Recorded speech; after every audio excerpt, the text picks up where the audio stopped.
नूह मामले पर हमारे साथ में वीएचपी के संयुक्त महामंत्री सुरेंद्र जैन हैं। सर, नूह में जो हादसा हुआ और धार्मिक यात्रा के दौरान कई लोगों की मौत हुई, कई लोग घायल हुए, इसका कारण क्या मानते हैं आप? मेरा पहला निवेदन है, इसके लिए हादसा शब्द बहुत छोटा है। नरसंहार करने की कोशिश की गई और कारण बड़ा स्पष्ट है। जिस तरीके से मुस्लिम समाज को भड़काया जा रहा है, मुस्लिम नेताओं के द्वारा, मौलवियों के द्वारा और राहुल गांधी जैसे सेकुलर नेताओं के द्वारा, और जिसका परिणाम कभी रामनवमी के जुलूस पर हमला, कभी हमला हनुमान जयंती पर और मुहर्रम के ऊपर भी हिंदुओं पर हमला, और उसी की परिणति कल देखने को मिली। महीनों से तैयारी चल रही होगी। एक दिन में मोर्टार नहीं आ जाएगी, एक दिन में इतने हथियार नहीं आ जाएंगे, एक दिन में इतने पत्थर इकट्ठे छतों पर नहीं हो जाएंगे।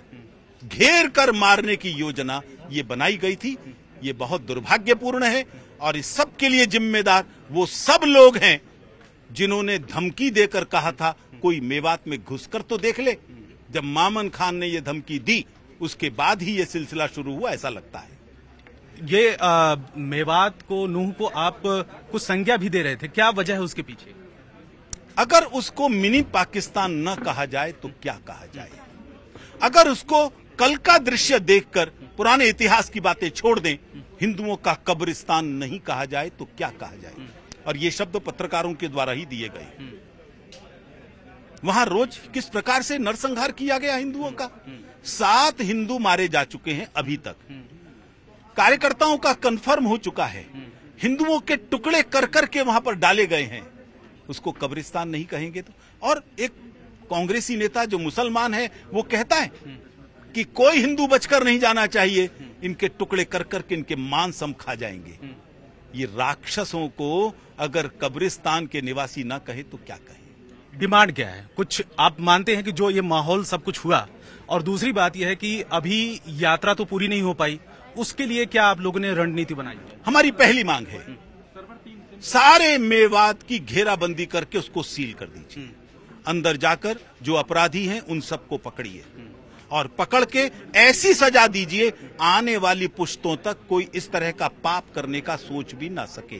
नंबर 2, इसकी जांच एनआईए के द्वारा होनी चाहिए। वहां की पुलिस पर न वहां के समाज का विश्वास है, और कल जो दृश्य देखकर आया हूं, मेरा तो बिल्कुल भी विश्वास नहीं है। नंबर 3, जो लोग मारे गए उनके लिए कम से कम 1-1 करोड़ का मुआवजा दिया जाना चाहिए। जो घायल हैं उनके परिवार को 20-20 लाख दिया जाना चाहिए। और जो वायदे थे वहां पर 2 बचे हुए, वहां पर पहला मिलिट्री फोर्सेस का, बीएसएफ का, सीआरपीएफ का 1-1 बटालियन के ठहरने की व्यवस्था की जाए, क्योंकि केंद्र से वहां पर सीआरपीएफ के आने में इतना समय लग गया, तब तक वहां नरसंहार पूरा हो चुका था। इसलिए वहीं पर होते तुरंत आते। इसलिए ऐसी इलाके की संवेदनशीलता देखकर ये करना चाहिए। मैं समझता हूं ये मांग पूरी हो, ये बहुत जरूरी है। एक एंडोमेंट बोर्ड की मांग और हमारी है कि जो हमारे मंदिर मुसलमानों ने कब्जे में कर रखे हैं उनसे छुड़ाकर एंडोमेंट बोर्ड के हवाले किए। धार्मिक यात्रा कैसे पूरी होगी और रणनीति आप लोगों की क्या आप लोग सड़कों पर भी उतर रहे हैं? हमारी यात्रा अधूरी थी।